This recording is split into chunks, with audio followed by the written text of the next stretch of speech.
Farmacias Medicity, la cadena de farmacias más grande del país, ahora llega a tu casa. Pídenos a domicilio al 1-800-633-424. 1-800-633-424. Quédate en casa.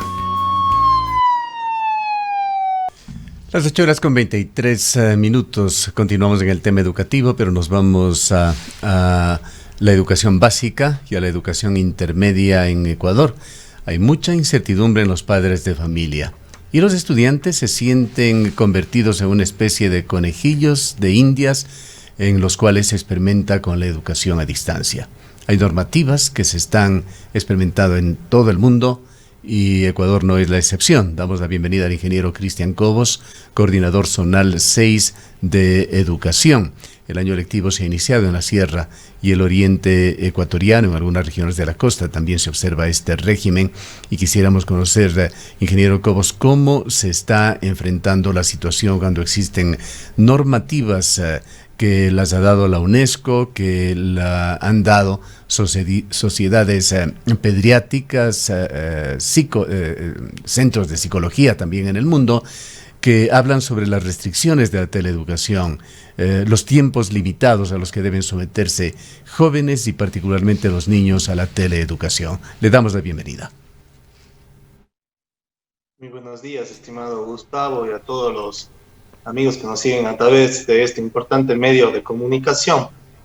Efectivamente, el 1 de septiembre dimos inicio al nuevo año lectivo 2020-2021.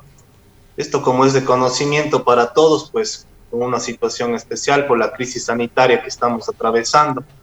Para ello, desde el 16 de marzo, el Ministerio de Educación puso en aplicación el plan educativo Aprendemos Juntos en Casa, con el propósito de garantizar el derecho a la educación en todos los niveles. El objetivo es de mantener la continuidad de los procesos formativos de los estudiantes y con ello, pues, a través de procesos interdisciplinarios y con un currículo de emergencia, trabajar en base a objetivos de aprendizaje con la situación del entorno actual, poniendo una educación en valores en donde el rol tanto de los maestros, de los padres de familia, de los estudiantes, de los funcionarios y de todos quienes hacen las comunidades educativas cumplen un rol protagónico para dar efectivamente ese acompañamiento a todos nuestros estudiantes, tanto a nivel zonal como nacional. Efectivamente, existen algunos parámetros en los que pues, este plan educativo pone énfasis, como el uso de un tiempo determinado a través de los dispositivos móviles, dependiendo de las edades, y también en un consenso que se realizó el instrumento tanto a nivel nacional como internacional, con recomendaciones del UNESCO, del UNICEF y pues de instituciones aliadas estratégicamente a nivel del Ministerio de Educación. Ingeniero Cobos, muy buenos días.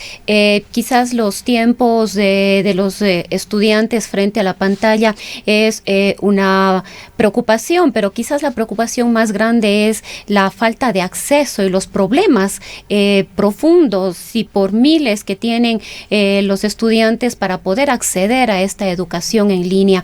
Podemos leer prácticamente a diario estas inquietudes, estas preocupaciones de estudiantes. Se habla de que entre el 30, el 40, se llegó en algún momento a decir hasta el 45% de estudiantes no pueden acceder por múltiples razones, porque no tienen un dispositivo, sea una tablet, un teléfono, una computadora, o lo deben compartir con sus hermanos, o porque no tienen acceso a internet. En casos más dramáticos ni siquiera tienen acceso a luz, al servicio de luz eléctrica. ¿Cómo se está solventando esta situación? ¿Qué está haciendo el gobierno? ¿Qué está haciendo el Estado frente a estos estudiantes que tienen estos problemas? Porque estos problemas no solamente son de los estudiantes, vemos también que un importante porcentaje de docentes no tienen las condiciones económicas para poder trabajar y acceder a esta educación en línea.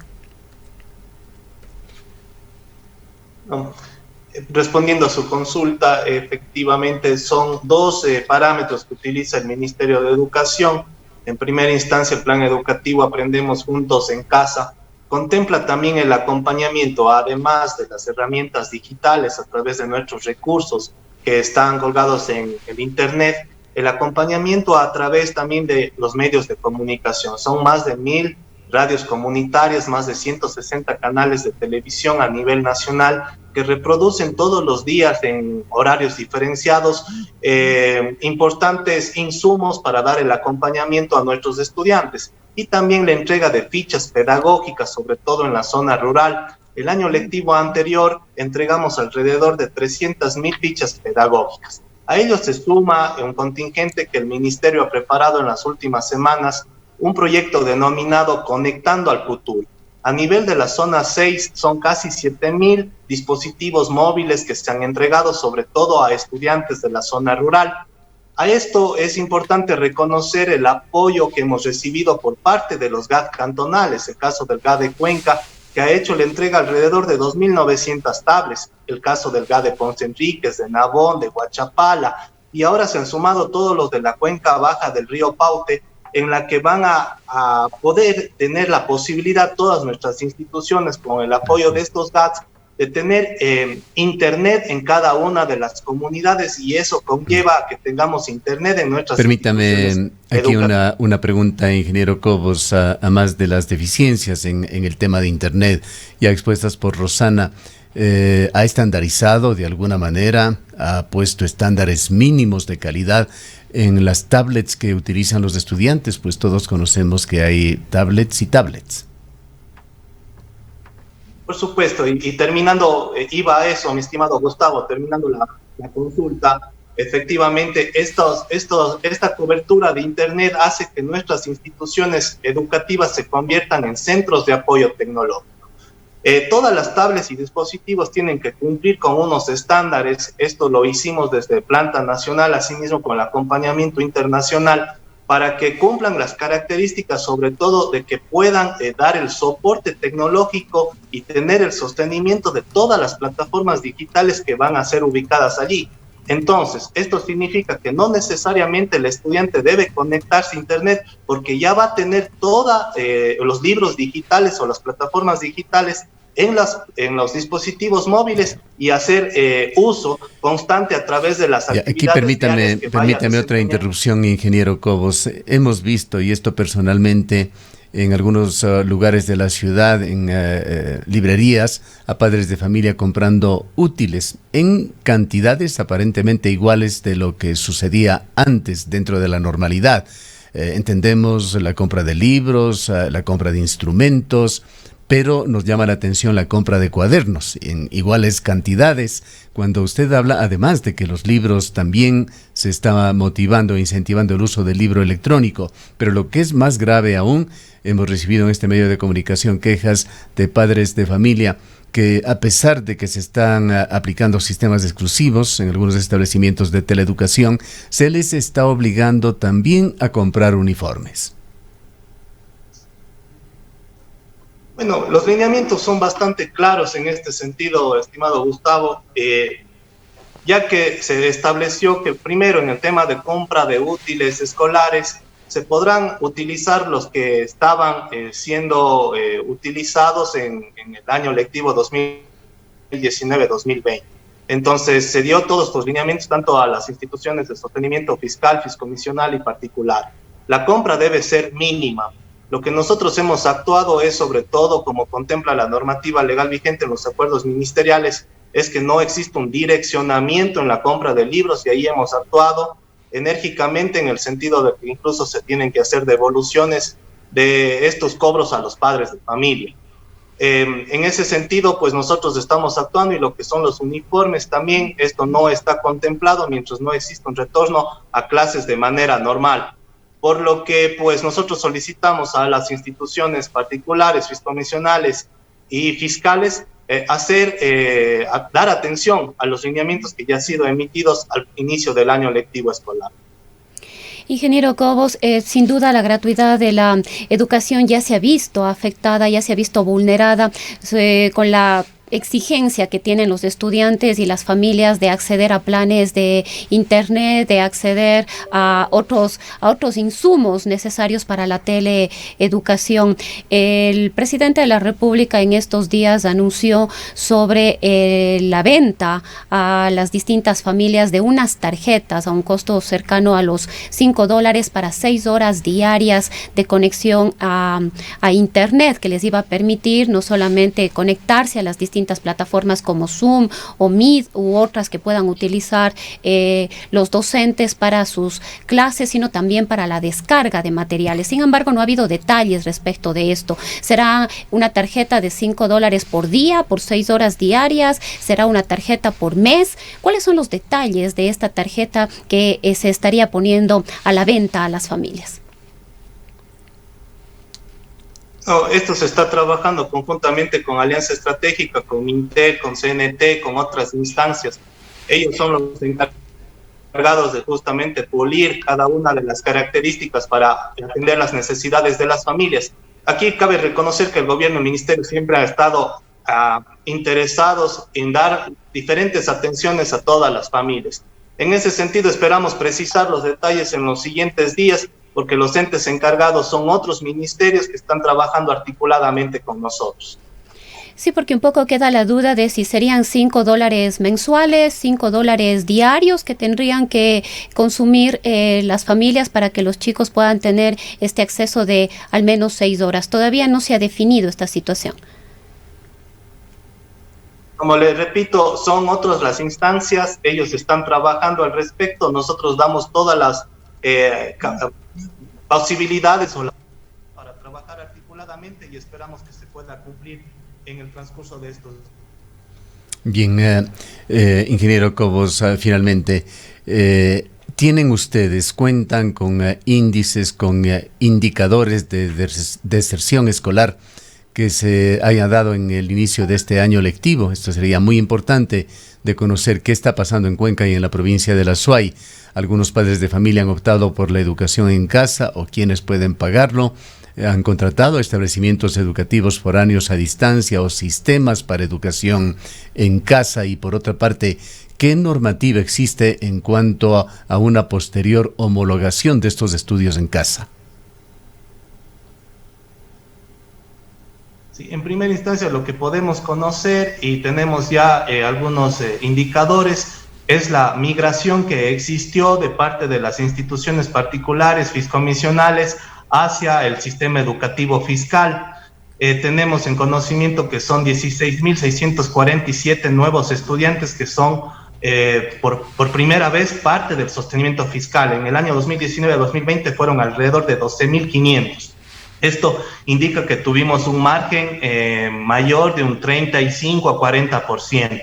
El rezago estudiantil, esto se lo identifica al finalizar el primer quimestre del año, porque hay que recordar a la ciudadanía que durante todo el primer quimestre puede inscribirse con normalidad, sea en un sostenimiento fiscal, fiscomisional o particular. Para el segundo quimestre del año se obtienen los datos de rezago o de deserción escolar a nivel del sistema educativo, tanto zonal como nacional. Más bien hacemos la invitación para que extraordinariamente puedan inscribirse a través de la plataforma juntos.educacion.go.es en el nivel que el estudiante tenga la promoción, y de esa manera garantizamos con lo que la Constitución manifiesta con su artículo 26 el derecho a la educación. Quizás una última inquietud, ingeniero, y tiene que ver con la educación particular, la educación privada. Se habla de que hubo una disposición en la reducción, en este caso, de tanto los costos que tienen que ver con la matrícula como con las pensiones. ¿Esto es obligatorio para la educación privada, dependiendo de la modalidad a la cual se acojan? ¿Cómo se está, en este caso, gestionando el tema de la educación privada o controlando los costos de la educación privada? Con respecto al sostenimiento particular, es importante aclarar que aquí, pues, en primera instancia, el Ministerio de Educación congeló los precios de las mensualidades que se desarrollaban a nivel del año lectivo 2019-2020. En ese sentido, pues la misma valor que estaba cancelando en ese entonces tiene que cancelarlo ahora. Para ello, en los descuentos ya por situaciones de vulnerabilidad, situaciones de pronto de producción económica, situaciones de que el padre de familia perdió su empleo, se puso a conocimiento de la ciudadanía la ley humanitaria. En su artículo 3 manifiesta que los padres de familia, por alguna de sus condiciones y presentando los requisitos, podrá tener acceso hasta de un 25% de descuento. Pero también tenemos que la misma ley de educación, en su artículo 132, manifiesta que todos los padres de familia podrán acceder a becas si por una situación económica así lo ameritan. Esto se evalúa porque no todos pueden tener acceso, sino hasta un 5% del universo global de toda la comunidad educativa. Para ello nosotros también hemos puesto créditos a través de las empresas públicas o bancos públicos. Por ejemplo, Ban Ecuador concedía créditos hasta de $3,000 para las familias que se encuentran en situaciones extremas y que no podían cumplir con estos pagos. Aquí también es importante mencionar que las instituciones particulares por ningún motivo podrán prohibir la entrega de desglose de documentación. Eso es lo que ha ocurrido en las últimas semanas. Ya que pues no existe normativa que nos indiquen que por una falta de pago no podrán entregar los documentos para que el estudiante pueda inscribirse o matricularse en otra institución. Lo que sí llamamos a los padres de familia, porque son obligaciones contractuales adquiridas con anterioridad, a llegar a acuerdos con las instituciones particulares para que puedan cumplir con estas obligaciones pendientes que no tienen solo por el tiempo de la pandemia, sino que vienen muchas de las situaciones de los casos son desde meses atrás, y eso también deben ellos cumplir con total obligación y responsabilidad. Hay algunas inquietudes del público que nos piden pasarla, ingeniero Cobos. Una dice sobre el uso de textos del año lectivo anterior. Es imposible por cuanto los padres de familia nos obligaron a devolverlos todos, por tanto nuestros hijos no tienen este material. Otra pregunta dice que no queda claro cuáles son las limitaciones de tiempo que un niño puede estar en un dispositivo, y otro que tampoco queda claro si es que existe o no normativa para la homologación de los estudios que se hagan en casa. Con respecto a la pregunta de los tiempos, sí, la Academia Americana de Pediatría recomienda lo siguiente: de 0 a 2 años, nada de pantallas; de 2 a 5 años, entre media y 1 hora al día; de 7 a 12 años, 1 hora con el acompañamiento de un adulto; de 12 a 15 años, 1 hora y media. A partir de esta edad, el uso de las redes sociales es opcional. De más de 16 años, de 2 horas, aunque a partir de esta edad el desarrollo de conocimientos es mayoritariamente autónomo. Con respecto al tema de la homologación, supongo que es con respecto a las ofertas educativas. Nosotros planteamos varias alternativas. Una, la educación abierta, que es la educación en línea. Otra, la educación que estamos desarrollando en este momento, que es la presencial, pero con la aplicación de un plan emergente denominado Aprendemos Juntos en Casa. Y 3, el homeschooling. Las instituciones educativas son las únicas entes que podrían presentar la autorización de obtener estas ofertas educativas. A nivel de Cuenca sí tenemos algunas, no son muchas, pero sí tenemos. En ese sentido, los costos sí varían porque podría pagar, en el caso de la educación abierta, hasta un 65% de una resolución normal. Si, por ejemplo, pagaba $100 en educación presencial, deberá pagar $65. Y el homeschooling paga hasta el 30%. Entonces, pero son algunos requisitos que se deben cumplir. Más bien hacemos la invitación para que se acerquen a los distritos de educación o a la ventanilla única de la coordinación zonal para adquirir mayor información y nosotros orientar en qué instituciones se están ofreciendo estas ofertas educativas. ¿En qué quedaron, ingeniero Cobos? Primera pregunta, no le escuché muy bien, estimado Gustavo, disculpe. Los textos, tenía que ver con los textos. Algún padre de familia sugería que no pueden hacer el uso de los textos porque los establecimientos educativos les pidieron que estos sean devueltos. Sí, con el tema de los textos justamente se hicieron entrega y devolución de los mismos para que sean reutilizados en algunas instituciones. De acuerdo a un cronograma ya están devolviendo las mismas, pues justamente todo el material y de los útiles escolares son para que este año sean utilizados nuevamente. Cuéntenos finalmente, y con esto cerramos definitivamente, ingeniero Cobos, este interesante diálogo. ¿Qué pasó con ese proyecto piloto que se lo hizo, me parece que fue en la ciudad de Quito, también en la ciudad de Guayaquil, para que los estudiantes físicamente retornen a las aulas? Bueno, específicamente con respecto al tema del retorno paulatino, nosotros estamos ya culminando el proyecto final. Aquí va a depender de las instituciones que así lo requieran, cumplir con algunos protocolos, sobre todo de bioseguridad. Esto será entregado al Distrito de Educación, pasará a una comisión de la coordinación zonal, en donde se activará la mesa 5 de educación del COE provincial y será analizado tanto con el Ministerio de Salud como con el Ministerio de Educación. Pero la decisión final dependerá mucho del COE cantonal de cada cantón en todas las provincias. Es allí donde se analizará la posibilidad o no de dar la apertura para que los estudiantes puedan asistir presencialmente a clases. Dependerá mucho de los COEs cantonales y sobre todo de los proyectos que se han presentado por las diferentes instituciones en el cumplimiento de varios requisitos para que puedan tener estas clases presenciales en cada una de las instituciones educativas. Muchas gracias, ingeniero Cobos. Creo que ha sido muy informativa su intervención para tantas inquietudes que tienen los padres de familia en estos días. En el Ecaustro, desde hace 20 años, trabajamos día a día para generar la energía que tú necesitas. Hoy, renovamos nuestro compromiso de servir a la región y al país, generando desarrollo con conciencia y conservación ambiental y siempre mirando al futuro.